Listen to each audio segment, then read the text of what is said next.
Mano, e realmente parece que a CBF quer fazer o brasileiro de bobo. Dá uma conferida no que eles fizeram dessa vez. Não foi fácil escrever este filme, porque a gente sabe o que vocês estão sentindo. Que esse túnel parece não ter fim, que esse hexa não sai. Apita o árbitro, é fim de jogo. Está adiado o sonho do hexa. Desistir nunca foi coisa de brasileiro, muito menos abaixar a cabeça. Mas também não dá para esquecer esta derrota, porque ela vai nos levar para onde queremos chegar. E jamais vamos esquecer nossa torcida, lá no estádio, no Brasil e em todos os cantos do mundo. Então vamos guardar esta data, 5 de julho de 2026, o dia em que começa a nossa próxima jornada. E vamos com tudo, não só com nosso talento, mas com mais estabilidade, mais planejamento e muito mais trabalho duro. E daqui a 4 anos, minha amiga, meu amigo, se preparem, porque estaremos ainda mais fortes para buscar essa 6ª estrela. Pode acreditar. É falar em hexa. Aí a CBF quer falar em hexa. Gente, você não tem que falar em hexa, tem que falar em quê? Ficar quieto, né? Rabinho entre as pernas, por uma sequência de eliminações para europeus sempre inéditos e começar a trabalhar. Qualquer bobo fala um negócio desse aí. Aguenta aí que vamos chegar. E outra coisa, não, que isso nunca foi... Desistir nunca foi característica de brasileiro. Depende do brasileiro. Brasileiro, inglês, argentino, paraguaio. Tem o banana que desiste fácil, tem o outro que briga pelos seus objetivos da vida inteira. Cada pessoa é pessoa. Eu acho muito engraçado essa coisa. Esse povo é assim, essa... Depende da pessoa. Né? Você pode ter um grupo de jogadores tenazes que vão atrás, que vão lutar, e pode ter um grupo de jogadores bananas que se entregam. No primeiro gol que sofre, ali o time se entrega. Não existe um padrão, porque nasceu no Brasil, porque nasceu na Colômbia, porque nasceu no Cazaquistão. Então, assim, isso são palavras ao vento, assim, totalmente vazias e falando em hexa. Tudo que a CBF deveria evitar é falar em hexa. Trabalha, monta um time, chega mais forte na Copa América, compete na Copa América, o que o Brasil não conseguiu na última Copa América. O Brasil foi humilhado na última Copa América. Então, tenta chegar na primeira competição, Copa América, chegar mais organizado, com uma proposta de jogo clara. Isso tem que ser discutido com o treinador que já teve seu contrato renovado. E faz uma boa, mesmo que não ganhe, faz uma boa participação, melhor do que as últimas, né? E daí segue. Aí vai mirar com calma, jogadas eliminatórias, intermináveis, alguns amistosos, e vai tentando chegar a algum lugar. Mas é para trabalhar em silêncio. Aí já quer vender a ideia do hexa. Não tem que vender. Talvez o Brasil precise de 2, 3 ciclos de Copa para poder montar um time realmente competitivo. Se fizer um trabalho sério. A questão é que sempre é no aleatório. O terrível ato falho cometido na divulgação do texto que fala sobre o novo ciclo da seleção para 2030. E a CBF começa dizendo: a gente sabe como vocês estão se sentindo. Ué, mas não devia ser nós? Especialmente no momento, o Arnaldo Ribeiro destacou isso no posse de bola, em que o Carlo Ancelotti vai direto para Vancouver e não desce no Rio de Janeiro. Só o Danilo vai para o Rio de Janeiro no voo da seleção. O Vinícius Júnior vai passar férias em Ibiza e o Neymar vai jogar pôquer em Las Vegas. E a CBF diz: a gente sabe como vocês estão se sentindo. Possível. A gente sabe como nós estamos nos sentindo. Brasileiros que queremos ver de novo a seleção brasileira jogando como o Brasil. 5 de julho, o dia que começa o novo ciclo, segundo a CBF, foi o dia da derrota para a Noruega. Pois foi também a derrota para o Sarriá, do Sarriá para a Itália em 82. Então hoje devia ser o dia do recomeço do futebol brasileiro. O dia em que o Brasil vai voltar a jogar como o Brasil. É assim que nós estamos nos sentindo. E muitos da mídia estão resumindo como vai ser o próximo ciclo da seleção brasileira até 2030, e também tem alguns montando uma revolução desse time do Ancelotti. Mas eu não sei se você vai gostar não, mano. Confere só. Atenção para minha convocação para renovar a seleção brasileira. Goleiros: Carlos Miguel, Hugo Souza e Gabriel Brazão. Laterais: Wesley, Wanderson na direita, na esquerda o Kaique Bruno e o Matheus Bidu. Os zagueiros: Gabriel Magalhães, Militão, Vitor Reis e Beraldo, que também pode jogar como volante. Meio-campistas são Bruno Guimarães, Danilo, Andrei Santos, João Gomes, Breno Bidon e o Matheus Pereira. E o ataque vai ter Ryan, Estevão, Luiz Henrique, Vinícius Júnior, João Pedro, Endrick, Matheus Cunha e Vitor Roque.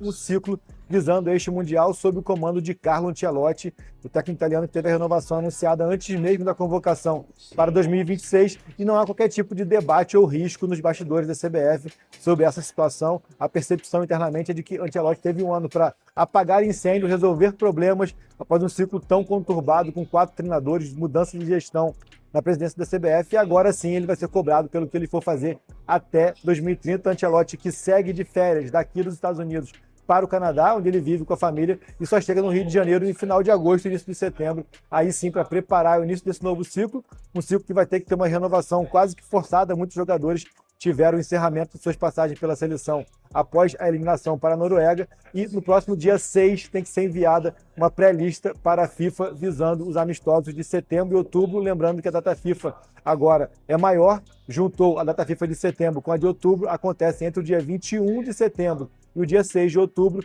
O Brasil já tem amistosos marcados contra a Austrália nos dias 25 e 29 de setembro, fará ainda mais uma partida no início de outubro, ainda sem adversário definido, e já negocia também amistosos em Singapura, que pode ser esse terceiro da data FIFA do início de outubro, ou ficar para os jogos de novembro. Então o Brasil que vai jogar na Oceania e na Ásia no início desse ciclo, que será sim comandado por Carlo Ancelotti, sem qualquer tipo de risco ou debate nessa situação. Não há sequer uma avaliação a respeito do que o Brasil fez aqui na Copa do Mundo dos Estados Unidos ou não, no sentido de mudanças nesse comando. Todo o departamento de seleções também já teve contrato renovado, Rodrigo Caetano, diretor de seleções, Juan, Cícero, Souza, todo mundo já teve contrato renovado, então não há mudanças. A única mudança já garantida é na comissão técnica, já que David Ancelotti deixa a comissão do pai e vai comandar o Lille na França. Ele já tinha sido uma ausência por um bom período, por comandar o Botafogo também pré-Copa do Mundo, então essa é a única mudança que sabemos, mas o Brasil vai para a Copa de 2030 com Carlo Ancelotti, uma Copa do Mundo que terá partidas inaugurais em Paraguai, Uruguai e Argentina, e depois será disputada em França, Espanha e Marrocos. Bom pontuar que sequer há formato de eliminatórias definido, justamente por conta desses países já estarem classificados. A eliminatória começa somente no segundo semestre de 2027 e competição oficial apenas na metade de 2028, Copa América, que deve ser disputada aqui nos Estados Unidos. Mano, Cafu falou como vai ser o próximo ciclo da seleção brasileira e fez um levantamento sobre essa Copa do Mundo. Será que dessa vez ele falou alguma bobagem? O Ancelotti tem que continuar, não é se merece continuar ou não. Ele fez o trabalho de um ano só no comando da seleção brasileira. Um ano para qualquer treinador é muito pouco. Agora ele vai ter tempo de trabalhar, que nem eu falei antes, ele vai ter tempo de implantar o esquema tático dele, vai ter tempo de implantar o que ele quer em termos da seleção brasileira e formar uma seleção apta a ganhar uma Copa do Mundo e apta a trazer o Hexa para o Brasil. Bom, a participação da seleção brasileira na Copa não foi a que nós esperávamos, isso é óbvio. A saída precoce contra a Noruega, a maneira que o Brasil jogou, ninguém esperava que o Brasil poderia sair assim tão cedo. Mas, infelizmente, isso aconteceu. Agora é erguer a cabeça e começar já a fazer os planos para 2030. 2030 vai ter tempo de trabalhar, o treinador vai ter tempo de se adaptar no futebol brasileiro, montar a sua equipe, dar um padrão de jogo, que é o que faltou para a seleção brasileira nesse momento. Um pouquinho. Perde-se um grande jogador, um grande atleta. O ciclo do Neymar na seleção brasileira, já que ele declarou que não vai mais participar de Copa do Mundo, a gente perde muito. Os números do Neymar na seleção brasileira é algo impressionante, ele bateu todos os recordes, é um jogador de extrema importância para a seleção brasileira, mas como todo ciclo tem que ser renovado, esse ciclo vai ter que ser renovado novamente. A seleção brasileira vai ter agora aí 4 anos para achar outros jogadores que possam realmente trazer essa tão sonhada taça para o Brasil novamente. E para você não falar, mano, que é coisa da minha cabeça, muitos criticaram esse vídeo da seleção brasileira, ó. CBF cita novo ciclo em post nas redes sociais e recebe chuva de críticas. CBF diz que a seleção seguirá em frente não só com talento, mas com estabilidade, mais planejamento e muito mais trabalho duro. Aí, alguns comentários, né? Esse comentário aqui teve mais de quase 3.000 curtidas, ó. Muito marketing, muita bet, corrupção e pouca identificação com o Brasil. Muita gente fala isso, até nos comentários aqui dos vídeos que a gente posta sobre seleção brasileira, muita gente abre essa tese de muita bet, marketing, corrupção aí na CBF. E outros falam também, menos bet, mais futebol. E outro com mais de 3 mil comentários, ó, há 24 anos ouvindo esse mesmo discurso. Mano, tá complicado a vida da seleção brasileira. A gente viu que o próximo ciclo tá aí pra gente acompanhar como vai ser. Os primeiros amistosos estão marcados para setembro. Nosso primeiro amistoso vai ser contra a Austrália. E eu vou te falar que a gente vai ter que ter muita paciência nesse novo ciclo da seleção, que vão aparecer novos jogadores que a gente não vai concordar, né? Você viu a seleção que o Vicário montou aí? Eu achei uma seleção fraquíssima, não sei se o que você achou dessa seleção, mano, mas eu não vejo um início de ciclo muito bom, não. Então a gente vai ter que ter muita paciência. A CBF publicou domingo um vídeo nas redes sociais falando sobre o início do novo ciclo da seleção brasileira, após a eliminação da verde e amarela da Copa do Mundo. No entanto, a publicação não foi recebida não foi recebida de forma boa pelos torcedores, mano. E aqui falou, um filme que não queríamos escrever, sobre uma história que não pode ser esquecida. Pode acreditar que venha um novo ciclo. Aí tá aqui, 2030... com o Vini Júnior de principal jogador, que eu acredito que vai continuar sendo o principal jogador, né? Pode ser o Estevão, se der um salto lá no Chelsea. Acredito que ainda é cedo para ele conseguir fazer isso. E o Vini Júnior vai continuar sendo esse principal foco, né? Jogador da seleção brasileira, mano. Vamos acompanhar.